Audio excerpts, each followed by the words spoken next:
Live from WRAL News Headquarters in Raleigh, your number one source for local news. WRAL News, coverage you can count on.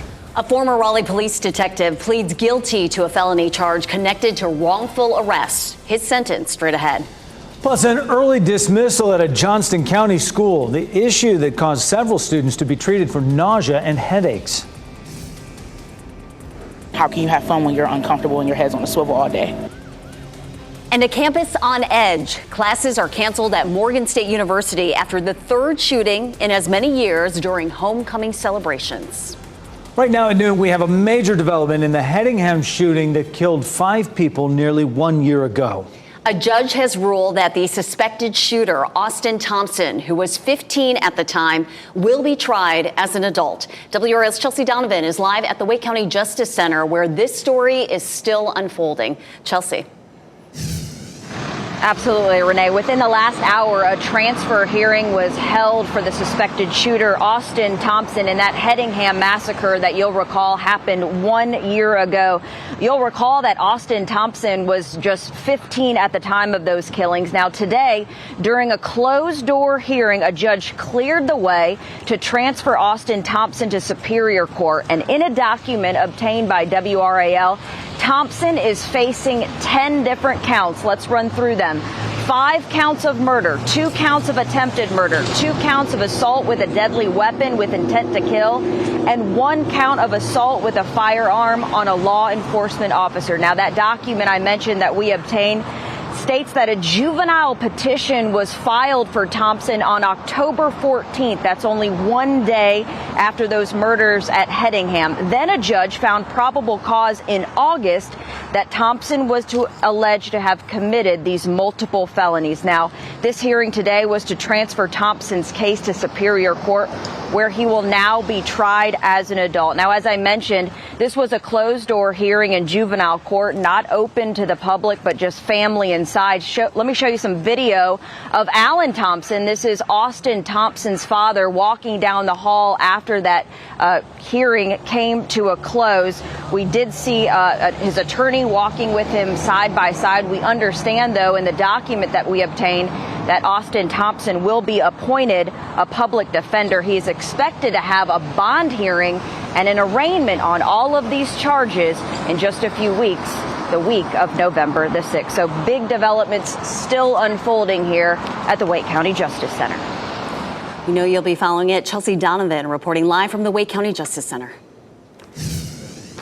And this just into the newsroom, we have just learned that the father has been cited. The Wake County District Attorney has come out and said they authorized the Raleigh Police Department to cite Mr. Alan Thompson with 1 count of storing a firearm in a manner accessible to a minor in violation of North Carolina General Statute, which is a Class 1 misdemeanor. This is literally just into the newsroom right now. We are working to get more information. As soon as we have that, we will bring that to you. But again, the father has been cited. Alan Thompson has been cited this afternoon.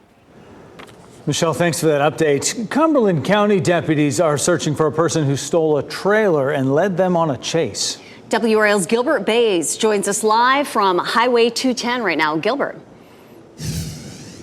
Yeah, we're out here with a pretty good police presence on Highway 210, not too far from Beaver Dam Elementary School. And as a precaution, they have put that school on a yellow code lockdown. I'm told that is still the case because there is a suspect right now in a wooded area here. I've got Captain Eric Pope here with the Sampson County Sheriff's Office in a nutshell here. Kind of tell me what happened here. A homeowner observed the suspect stealing his trailer on Bass Lake Road on a video surveillance system. He called 911. One of our deputies actually intercepted the vehicle on Macklemore Road outside of Roseboro, attempted to stop it, engaged in a pursuit. We had personnel in the area that immediately flooded the area, set up stop sticks on 210 just inside Cumberland County. The vehicle hit the stop sticks. It came to a rest in the front yard of the residence we're at now. The suspect was a white male wearing a gray shirt, jumped and ran down into the swamp. We had a K-9 unit to respond to the scene to go into the swamp. We lost the trail in the water. We're right now regrouping to decide how we're going to handle the situation. We did get a second K-9 team from Cumberland County Sheriff's Office, and we've got assistance from the North Carolina State Highway Patrol in helping set up a perimeter. Any indication that this individual is armed? He should be considered armed. He is a suspect in possible numerous burglaries from multiple counties. The person of interest that we have has been known to carry a firearm. We ask anybody who sees individual matching that description to please call 911. Don't attempt to engage them. Please call us as soon as possible. All right. Captain Pope, we know you're busy. We appreciate you spending some time with us again. Again, we have a suspect still on the loose here off Highway 210, not too far from Beaver Dam Elementary School. That is the truck right there and the trailer they were in pursuit in excess of 70, 75 miles an hour. It didn't hit the house, but came up very close to it. We're going to stay on top of this story out here and get a sense of if they get a chance to catch this individual. Pretty rural area out here, a lot of woods, and as Captain Pope mentioned, he's out in the swamp area right now. So they've lost his trail, but they're going to try and pick it up again with another K-9, and we're told they're going to put drones up in the air as well to try to locate this individual who's considered to be armed and dangerous. Keep us updated on that search for that suspect. Gilbert Bays reporting live from Cumberland County. Now to another big story we're following for you this noon. A former Raleigh police officer will spend the next 38 days in jail. His name is Omar Abdullah. He pleaded guilty to obstruction of justice. Prosecutors say Abdullah framed more than a dozen men on bogus drug charges. WRAL's Julian Grace has been following the proceedings today. He joins us live outside the courtroom. Julian. Renee, Omar Abdullah's attorney says his client may have been negligent but not malicious. That's why the attorney asked the judge in courtroom 704 today to not give his client any jail time, but the judge did not agree. Let's take you inside the courtroom. The proceedings happened earlier today. We watch as Abdullah addressed Judge Pat Nodalski wearing a blue surgical mask. Prosecutors say Abdullah presented evidence in a drug trafficking case as heroin when it wasn't. Now, this has been a lengthy investigation spanning 18 months, which included Abdullah's firing and the city of Raleigh paying out $2 million to 13 men wrongfully arrested. District Attorney Lauren Freeman shared what she hopes this sentence will accomplish. Hopefully today brings us a little bit closer to those folks and to our community, feeling like once it came to people's attention, that appropriate actions were taken and that justice has now been sought. The judge made this statement. Now, after Abdullah serves his 38 days in jail, he will then be placed on probation for 24 months, supervised probation for 24 months. That ends. Renee? Thanks, Julian Grace, reporting live from Raleigh. And breaking news right now at noon, Johnston County Schools officials there say multiple students and staff have been hospitalized after a gas leak at a school in Smithfield. It happened at Choice Plus Academy. The school's dismissed for the day. WRAL's Keenan Willard is outside the building there. And Keenan, we don't know where exactly this leak began. Is that right? Jeff, that's right. We also don't know what exactly type of gas was the cause of this situation. Officials haven't confirmed that, but just in the last 5 minutes, getting a major clue here with regards to what's happening outside the building here at Choice Plus Academy. That is an employee from Piedmont Natural Gas taking a look at some of the equipment there, either a meter or a line that runs into the building here. We have been told by officials that this is a situation where a mechanical issue caused a gas leak, and we now know that multiple students and staff were hospitalized as a result. There were also multiple students who were treated on scene here by a number of ambulances, and you can see what the scene looked like throughout much of the morning here. One of the streets here in Smithfield, 2nd Street, shut down, surrounded by a special operations unit from Johnston County EMS, multiple firefighter units, and also at least 5 Johnston EMS units, whether ambulances or smaller trucks that I counted out here attending to people. At this point, we have been in contact with the Johnston County Schools spokesperson who says they aren't ready to tell us exactly how many students or staff were taken to the hospital. Right now, the only thing they've told us about the condition of anyone impacted here is that there were some mild symptoms experienced by students, including headaches or nausea, but we don't have, again, official confirmation on what type of gas led to this situation. We have been told that the school is dismissed for the day, and they are currently in the process of clearing everything out, but they say the building is safe to return to. More information coming on the WRAL Evening News. Jeff. All right, Keenan Willard live in Smithfield this noon for us. Thank you, Keenan. A woman is dead and 3 other people are hurt after a crash in Fayetteville. Police say a Jeep Cherokee ran a red light and hit an Acura. The car was pushed 100 feet from the intersection of Cliffdale and Rim Roads. The driver of the Acura, Janine Smith, was taken to the hospital and died from her injuries. Smith had 2 kids in her car. They were taken to the hospital and are okay. The driver of the Jeep is in serious condition. A construction worker is in the hospital after an early morning crash on I-540. It happened around 2:45 a.m. near the Leesville Road exit. Authorities tell us a car crashed into construction equipment. The worker operating the equipment is expected to be okay. The driver stayed on scene and is facing charges, including impairment.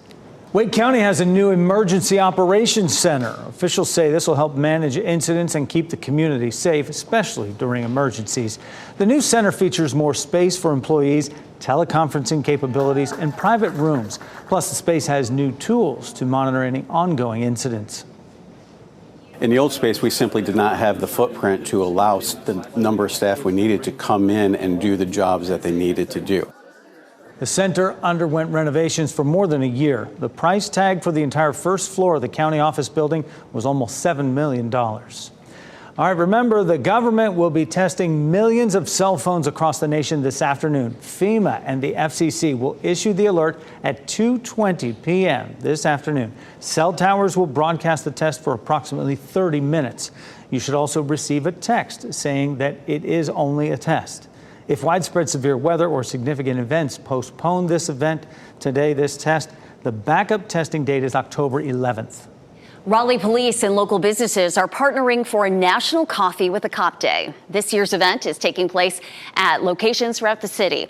These informal conversations are a great way to get to know the officers of the Raleigh Police Department in a relaxed setting. Topics of conversation can range from answering general questions to discussing neighborhood or community concerns.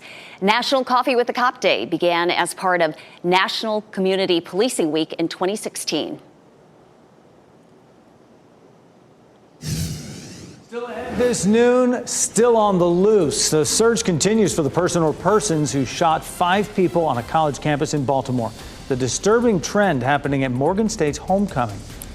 Also, the investigation continues into how this happened. A tour bus crashed in Italy, killing 21 people after falling 50 feet off a bridge. Plus, Congress is on the clock to find a new Speaker of the House. The next steps now that Kevin McCarthy has been ousted. Amy? We're still on track to have a strong cold front move through the area over the weekend. I'll show you when it could bring us some rain and how far the temperature will drop coming up. Download the new WRAL streaming apps on Roku, Fire TV, Apple TV, and Android TV.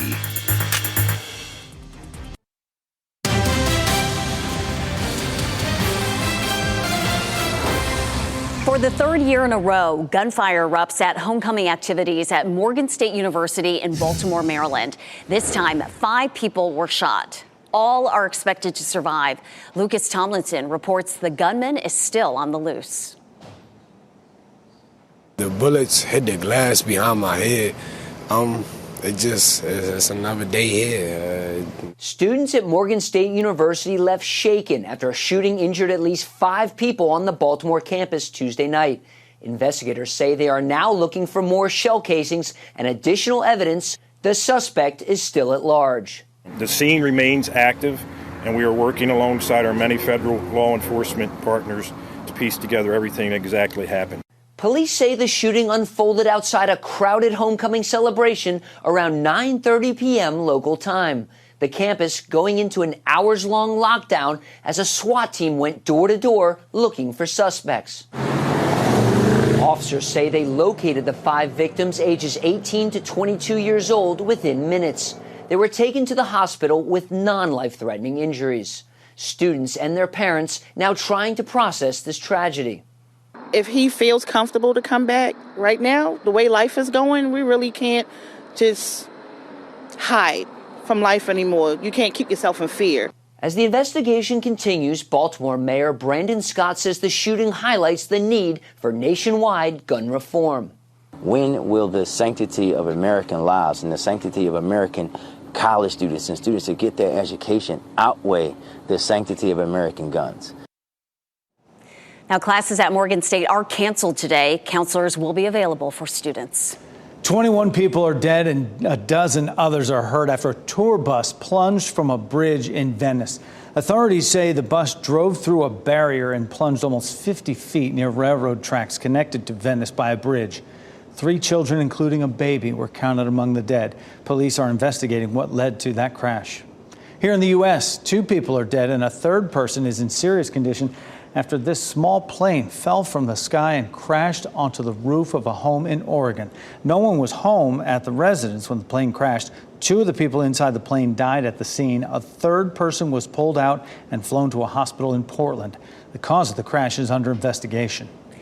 Americans will soon have a third updated COVID-19 vaccine from which to choose. The FDA and CDC signed off on Novavax's vaccine aimed at stopping the spread of new COVID strains. The shots are for people 12 and older. Health officials consider Novavax an alternative to mRNA-based shots from Pfizer and Moderna. It's expected to roll out in a few weeks. No need to take your COVID vaccination card when you go get the newly updated vaccine. The CDC no longer plans to distribute the cards. The federal government no longer requires people to show their vaccine cards when returning from trips out of the country. Also, major pharmacy chains do not require your old card.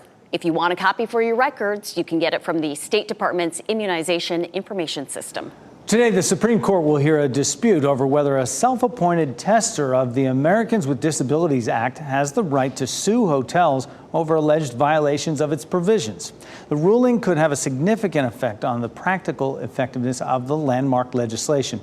A disability rights advocate who has brought hundreds of lawsuits against hotels says they are not in compliance with ADA rules requiring information about how accessible they are to people with disabilities.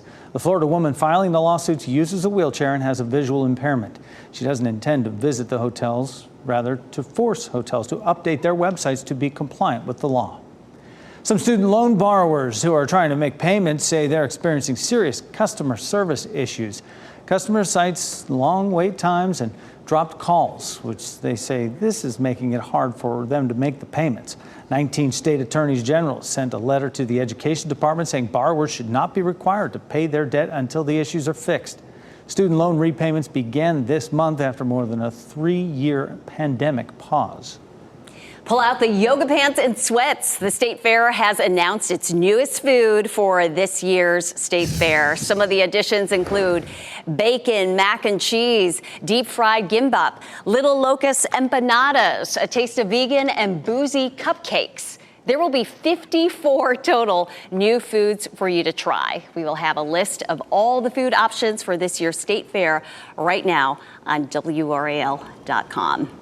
Pace yourself. Maybe you can eat a few every day of the run of the fair. We have and you might get through all cut of them. Out for us. Ooh. There is no question about that. I was looking at that list. Some tasty stuff on there, certainly. Deep fried goodness. We always hang on to the weather also when it comes to State Fair time. And Amy Wilmoth in the WRL Severe Weather Center. This would have been a good week for it to start. It would be nice. It'll be really nice today and tomorrow.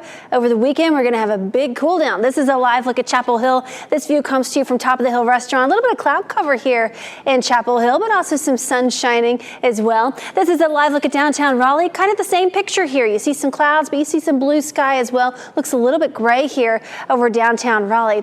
Feels pretty nice outside. We're in the mid 70s, which is right where we thought we'd be at the noon hour. 76 degrees in Raleigh. It's 75 degrees in Wilson. 76 in Siler City, 73 in Lewisburg right now, 76 in Fayetteville, and 77 in Smithfield. So pretty nice outside right now. If you want to head out for a walk throughout the afternoon, and it's going to get a little bit warmer. Our high temperature will get up to about 81 degrees, which is a few degrees above normal for this time of year, but we'll fall back down into the upper 70s by 5 o'clock. So if you want to head out after work and get a walk in, it's going to be very comfortable. We'll be back down into the upper 60s by 8 o'clock this evening with mostly clear skies. So pretty quiet weather today and tomorrow. We'll start to see an increase in the clouds tomorrow in advance of this cold front that's going to arrive over the weekend. Ahead of this front, there's some moisture in place, showers and thunderstorms ahead of the front right now. It is going to weaken a little bit as it approaches our area. We don't have a ton of moisture for it to work with. The bigger story will be the change in the jet stream pattern, and all this cool air is going to dive down into North Carolina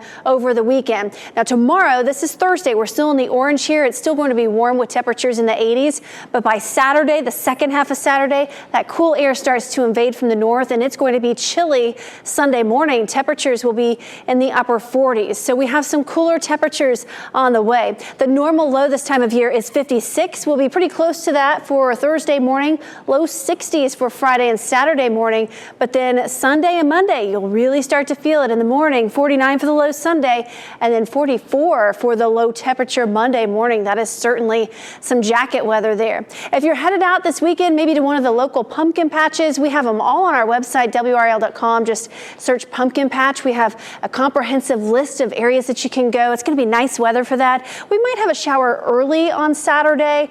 Otherwise, it's just breezy. We'll see clearing skies the second half of the day with a high temperature of 73. Not bad. Now, Sunday gets started chilly with temperatures in the 40s, but then sunny and mild in the afternoon. 66 for the high temperature Sunday. Should be a lovely finish to the weekend. So it's warm for the next couple of days. Couple of showers possible Friday. I'm going to talk more about this in the next half hour, show you how much rain we could get with this cold front, and then looking pretty good over the weekend. And that nice weather will continue into next week. Temperatures will be in the 70s Monday and Tuesday with low temperatures in the 40s. We're hoping this nice weather can continue as we get to Thursday next week when the fair begins.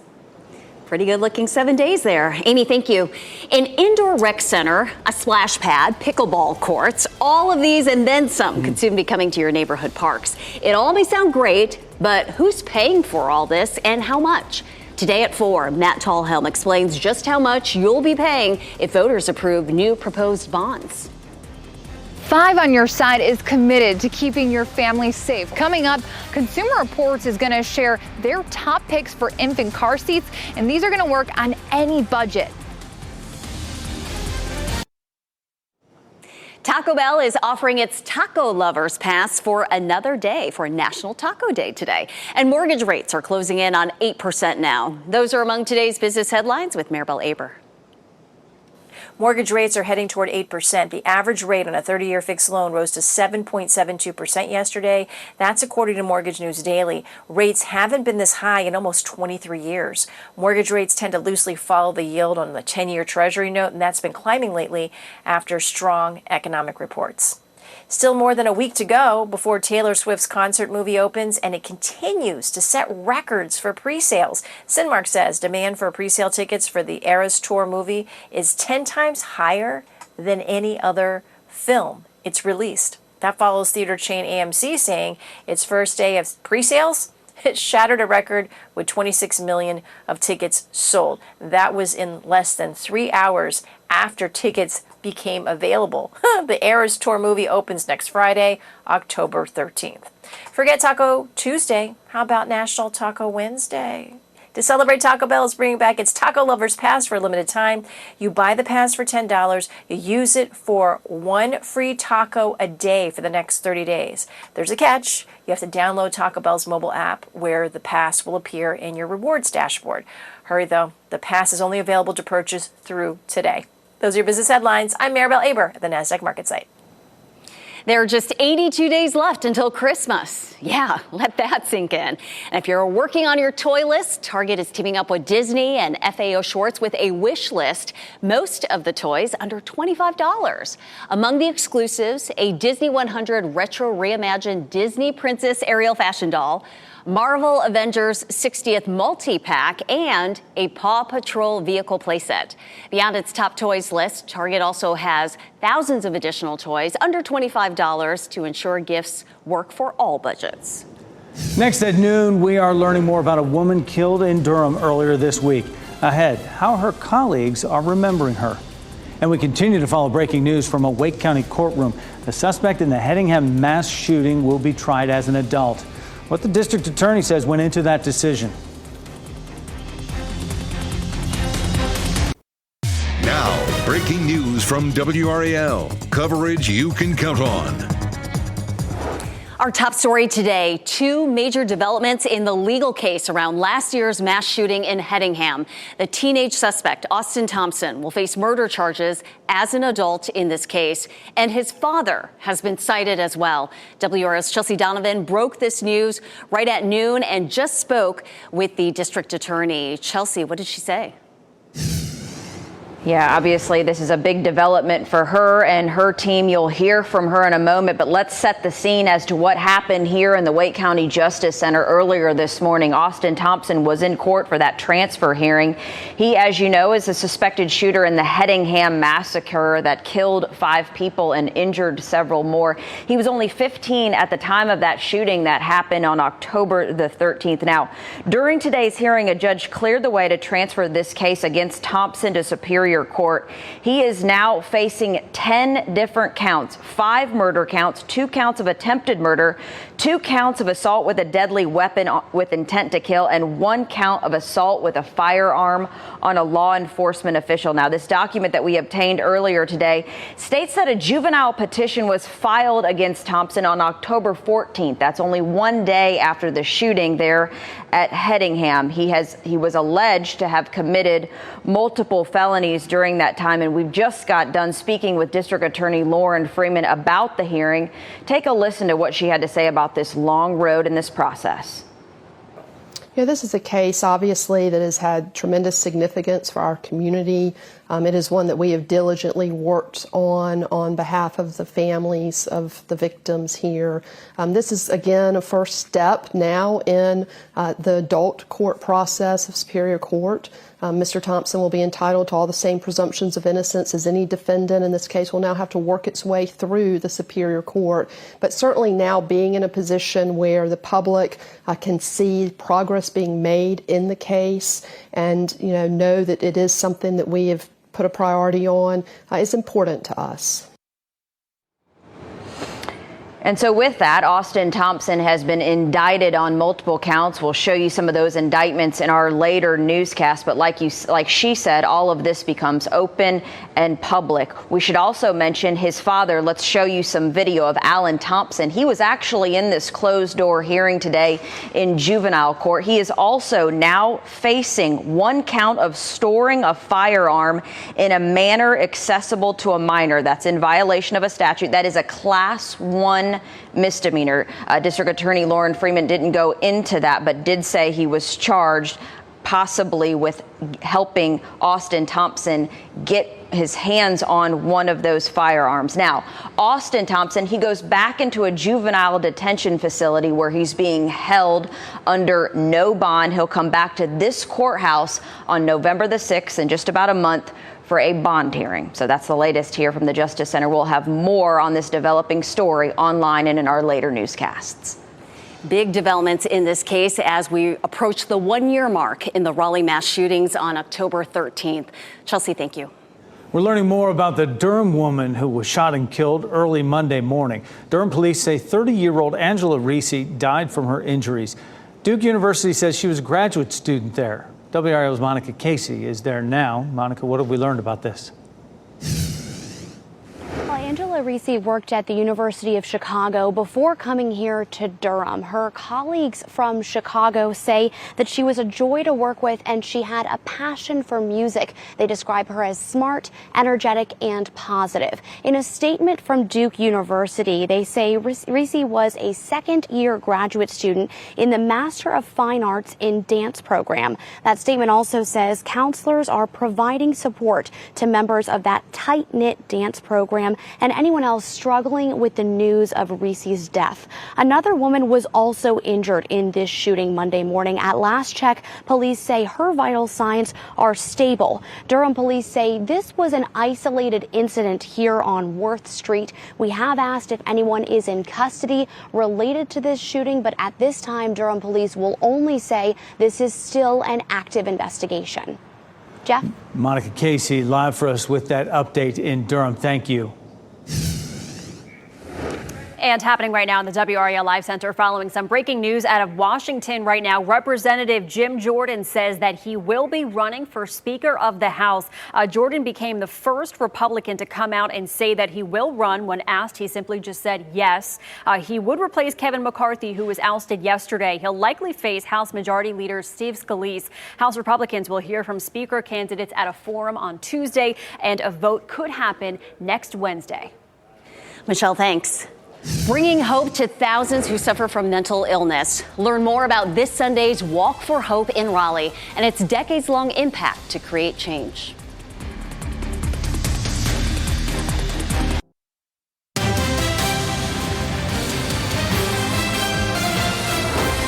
Our teacher of the week found his way into the classroom by way of the farm. WRAL's Brian Schrader heads to Wilson County to meet a teacher who has firsthand experience with the lesson he teaches. Oh, hold on. Gotta get it on there. Changing a tire is a useful skill for anybody. And Bryant Glover's agriculture students at Bedingfield High School in Wilson are getting a hands-on lesson today. These kids actually kind of have a passion, even though they're not from a farming background like I come from. They want to learn. The farm life is in his blood. Glover's family has been farming here for more than 100 years. And growing up on the farm, Glover planned to become a veterinarian. I never thought I'd be a teacher. My dad's been teaching 39 years, and I was like, hey, I'll never teach.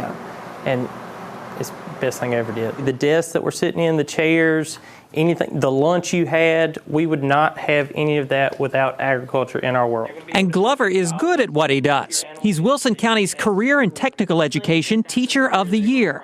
Glover says his job is to help students appreciate what farmers do and open their minds to considering new careers. There's so many careers that they can go into. They can take what they learn here and apply that to a job. A round of applause, huh? Bryant Glover is WRAL's Teacher of the Week. I'm Brian Schrader, WRAL News. Now, if you'd like to nominate your child's teacher, go to WRAL.com, enter Teacher of the Week in the search box. Our county-by-county coverage takes us to Wilson, Granville, and Cumberland counties. Your old cell phone could go to good use for someone who needs it in an emergency. Starting today, the Rocky Mount Police Department is collecting phones. They will be given to domestic abuse survivors, senior citizens, and other people who may need them for emergency use. The phones will be programmed to call 911. And hundreds of cyclists are making their way from the North Carolina mountains to the coast. About 900 people on their bikes will enter Granville County coming from Durham on Old NC 75. That'll happen until about 3 this afternoon.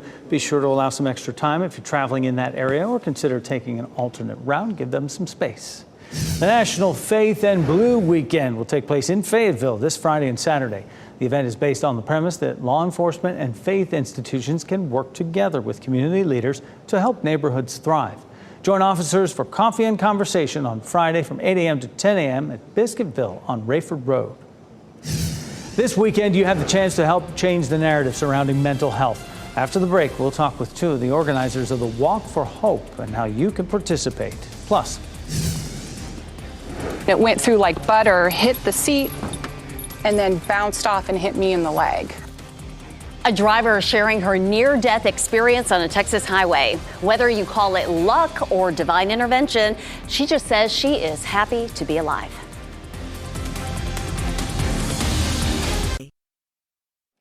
A local foundation is changing the conversation around mental illness one step at a time. This weekend, you can help the Foundation of Hope raise money and awareness at the 2023 Walk for Hope. WRAL is a proud community partner because we believe in this effort.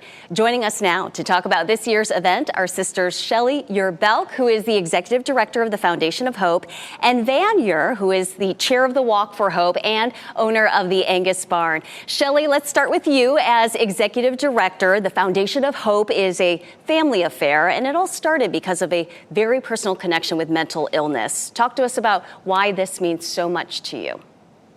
Yes, this means so much to our family. Our mom and dad started the Foundation of Hope over 40 years ago, and the Walk for Hope was started 35 years ago because our brother struggled with still struggles today with severe mental illness, and we're just so grateful that today we've made such great strides in research for change and for healing those who struggle so desperately.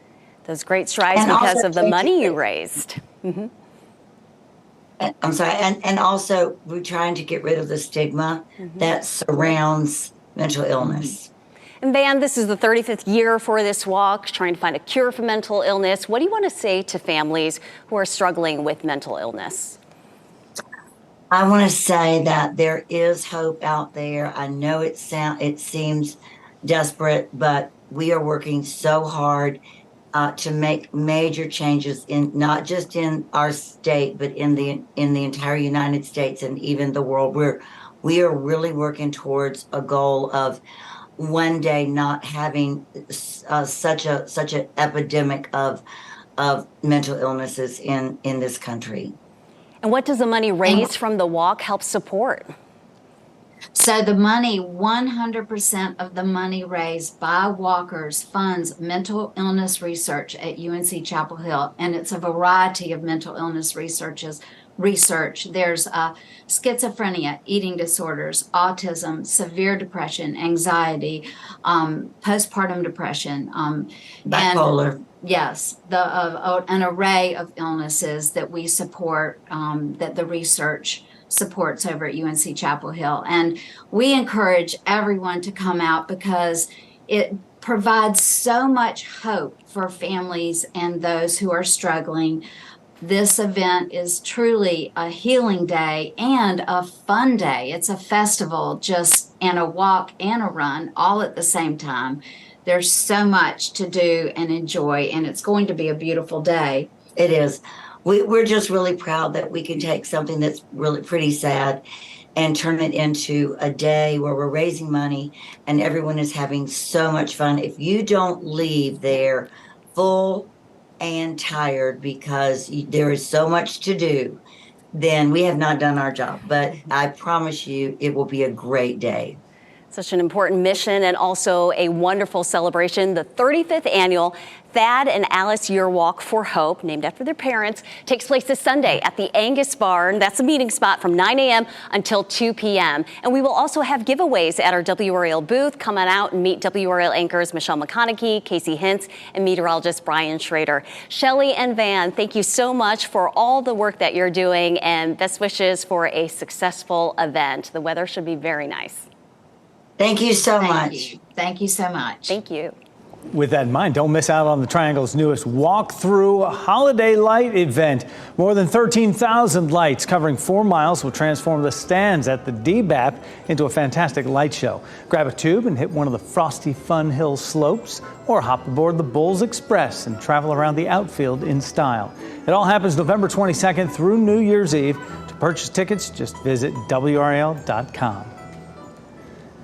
And right now, with all those events on tap for this weekend, weather a focal point, certainly. Amy Wilmoth in the WRAL Severe Weather Center. Maybe a brisk walk this weekend for those folks on Saturday and Sunday mornings. For sure. I think we'll have temperatures in the upper 40s. Big temperature changes coming this weekend thanks to a cold front. Still pretty nice outside this afternoon. This is a live look at North Hills. You can see some clouds here over the shopping center in North Hills. We'll go south and east of North Hills, take you to Goldsboro where the sun is shining. It's a little bit breezy. So we have some clouds in spots, but complete sunshine over the southeastern half of the viewing area. And you can really see that with our visible satellite imagery. It's the northwestern half of the area under some clouds, southeastern areas with plenty of sunshine, and the sunshine really helping to warm temperatures up a little bit. 77 in Clinton right now, 76 in Goldsboro, 76 in Raleigh and Durham. It's 75 degrees in Rocky Mount. It's pretty nice out there this afternoon. High temperatures will climb into the low 80s for many locations. 81 in the Triangle, 81 for the high in Fayetteville. The evening forecast, if you want to get outside, get a walk in on one of the area greenways, should be nice to do it. Temperatures will be in the upper 70s at 5 o'clock, mostly sunny at 6 o'clock, down to 74, and then 70 degrees by 7 o'clock. Really nice weather out there today. Things are going to be changing, though, as we approach the weekend, and it's thanks to this cold front that's going to be moving through Friday into Saturday. Ahead of the front, we do have some rain, some thunderstorms as well, but as it approaches North Carolina, it's going to weaken. There's going to be a little bit of moisture to work with, but not much. Our rain chances are pretty minimal. We'll have more significant temperature changes and just very minimal rain chances. A 30% chance for some showers Friday, a 20% chance for a shower early on Saturday. Here's how that looks with Futurecast. Thursday, throughout the day tomorrow, we'll have partly to mostly cloudy skies. It's going to be more of a gray day. Heading into Friday morning, we'll have clouds around, a couple of spotty showers or sprinkles possible, nothing widespread for the morning commute on Friday.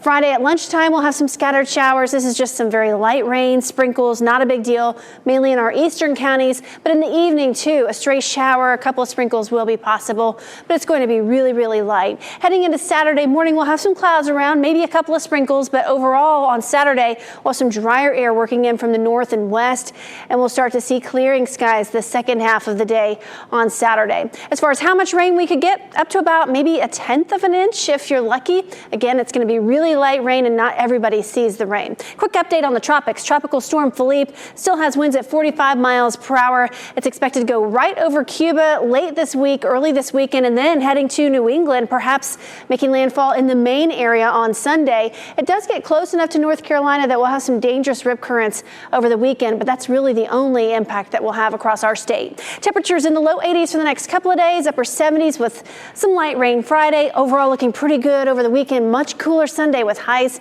in the mid 60s. I saw it coming, and then explosion. It absolutely shook me to my core. Talk about a close call. A few inches in a different direction, and a Texas woman would not be alive. Stay tuned for this amazing story.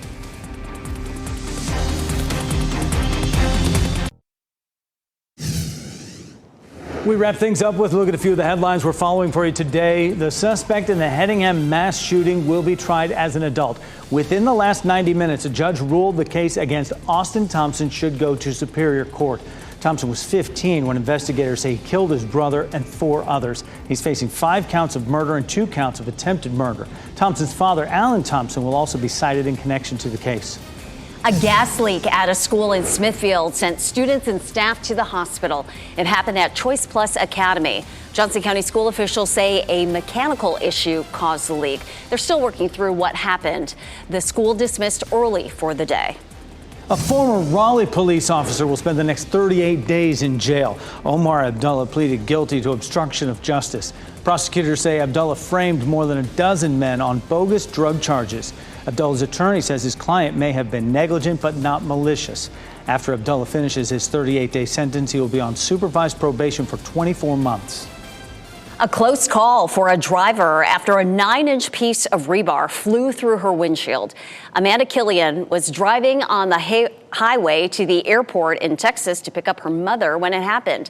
Killian says she was hysterical because she thought someone was shooting at her.